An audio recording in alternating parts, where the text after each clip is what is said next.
उत्तराखंड में छात्र आंदोलन का रूप लेता जा रहा है यूकेएसएससी पेपर लीक प्रकरण। जहां तहां सड़कों पर उतरने लगे आक्रोशित छात्र।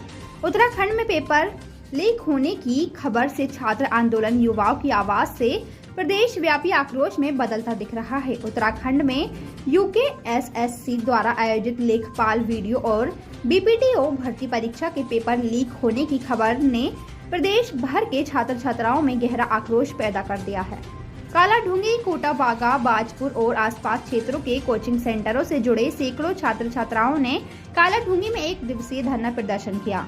छात्रों ने सरकार और आयोग के खिलाफ जमकर नारेबाजी की और पेपर को तुरंत निरस्त कर पुनः परीक्षा कराने की मांग उठाई। ऐसा न होने पर उग्र आंदोलन की चेतावनी दी। उनका कहना है कि परीक्षा के समय ही पेपर बाहर आने की खबरें आयोग की कार्यप्रणाली और सरकार की नीयत पर सवाल खड़े करती है। छात्रों का कहना था कि कुछ जिम्मेदार लोग इस पूरे प्रकरण को साधारण बताकर कह रहे हैं कि पेपर लीक नहीं हुआ बल्कि 3 पेपर बाहर आ गए। छात्रों ने कड़े शब्दों में कहा कि यदि आयोग और सरकार की मानसिकता इतनी गैर जिम्मेदाराना होगी तो प्रदेश के बेरोजगारों का भविष्य किसके भरोसे सुरक्षित रहेगा। वहीं धरने पर बैठे छात्रों ने कालाढूंगी एसडीएम को ज्ञापन सौंपकर अपनी मांगों से अवगत कराया। जिनको हमने जल्दी क्लास क्यों नहीं आ रहे? मेरा कोई राजनीतिक मोटिव नहीं है। लेख में किताबें अच्छी लगती हैं, ये पोस्टर अच्छे नहीं लगते हैं, ये बारो ये बच्चे धूप में तपते हुए अच्छे नहीं लगते हैं पढ़ने के लिए। मेरी क्या गलती है? मेरा बच्चा सड़क पर क्यों मर रहा है? ये गलती मैं करूंगी। यहाँ पर शासन को सुनना होगा, सरकार को जानना होगा। ये तानाशाही नहीं चलेगी। क्या चाहते हैं सरकार? कि आपने 3 पेपर बाहर आए तो आने कैसे दिए, और अगर आए हैं तो आप इसको पेपर लीक क्यों नहीं कह रहे हैं? हमारे माननीय जीएस मर्तोरिया साहब का ये आया था कथन कि हमारा जो पेपर है वो सिर्फ 2-3 पन्ने बाहर आए हैं, पूरा पेपर लीक नहीं हुआ है। क्या 3 पन्नों से युवाओं का जीवन बर्बाद नहीं हो रहा है? अगर हमारे छात्रों के पास जो पुअर क्लासेस के यहाँ छात्र इकट्ठे हुए हैं तो आप देखेंगे अगर इनके पास इतना पैसा होता तो क्या ये धरने में बैठे होते धूप में? अगर ये धूप में बैठे हैं तो इनके मन में आक्रोश है आयोग के प्रति, और आयोग इस पेपर को कैंसिल करने के लिए तैयार नहीं है। अब कैंसिल नहीं करेगा तो हम यहाँ पर आमरण अनशन करने के लिए तैयार है। अगर हम चेतावनी दे सकते हैं तो हम जो सरकार हमने चुनी है, जो आयोग हमारे पैसे से सैलरी लेता है, हम उस आयोग की चिता बनाने के लिए, सरकार की चिता बनाने के लिए भी तैयार रहेंगे। युवा अगर खामोश है तो हमारा युवा संविधान पढ़ा हुआ है। हमारी मैम ने हमें दिन रात बताया है कि सांस्कृतिक स्मारकों का संरक्षण करना हमारा जिम्मेदारी है। हमारे नीति निर्देशक तत्व हमें ये बताते हैं कि सांस्कृतिक जो हमारे स्ट्रक्चर हैं उनका हमने संरक्षण करना है। पर अगर हमारी मांग पूरी नहीं हुई, ये युवा जितना ठंडे दिमाग का है, ये युवा उतने ही गर्म दिमाग का हो सकता है।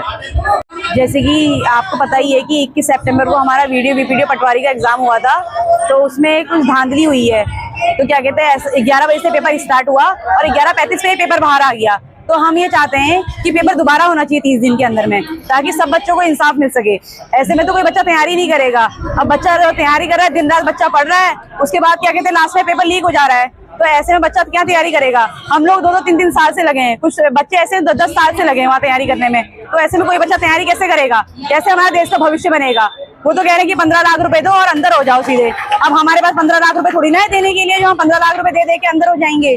तो इसे सरकार को सुनना पड़ेगा। और मैं धामी जी से भी ये विनती है मेरी ये कि बच्चों को देखें यहाँ आके कि देहरादून में भी इतना धरना चल रहा है, रात बच्चे भूखे हैं, वहाँ धरना दे रहे हैं। और अगर यहाँ भी हमारा धरना सफल नहीं हुआ तो हम भी देहरादून तक जाएंगे, वहाँ हम भी भूख हड़ताल करेंगे। सर, ये हमारा अभी हाल ही में 21 सितंबर को पेपर हुआ था, स्नातक स्तरीय परीक्षा। इसमें ये देखा गया है कि पेपर जो है कई परीक्षा केंद्रों में बाहर आया है, यानी कि लीक हुआ है।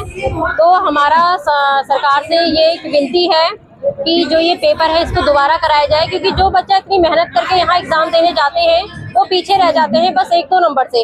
और पेपर जो लीक हुआ है, माना गया है 2 या 3 पेपरों का जो है पेपर बाहर आया है। अब उसमें कम से कम 8 से 10 क्वेश्चन जरूर होंगे तो 8-10 क्वेश्चन का होना यानी कि एक बहुत बड़ा आंकड़ा अपने आप में दिखता है सरकारी नौकरी के लिए, जहां बच्चा 0.25 से बाहर हो जाता है और 10 नंबर तो बहुत दूर की बात है। शांतिपूर्वक यहाँ पर धरना प्रदर्शन कर रहे हैं, तो हमारी जो आवाज है वो शासन प्रशासन तक, हमारी आयोग तक पहुंचाई जाए और पेपर को 30 दिन के अंदर दोबारा कराया जाए। दोबारा पेपर नहीं हुआ तो हम फिर से धरना प्रदर्शन करेंगे, आयोग से अपील करेंगे कि पेपर दोबारा कराया जाए, क्योंकि हम अगर यहाँ पर इस चीज के लिए एक्शन नहीं लिया जाता है तो क्या पता आने वाले समय में फिर ऐसी घटना हो और फिर हमें इसी दौर से गुजरना पड़े। तो ये लड़ाई लड़ते लड़ते क्या है, हमारा तो जीवन ही खत्म हो जाएगा। मुद्दे की बात चौरसिया सिस्टर के साथ देखते रहिए स्टार इंडिया न्यूज चैनल पर।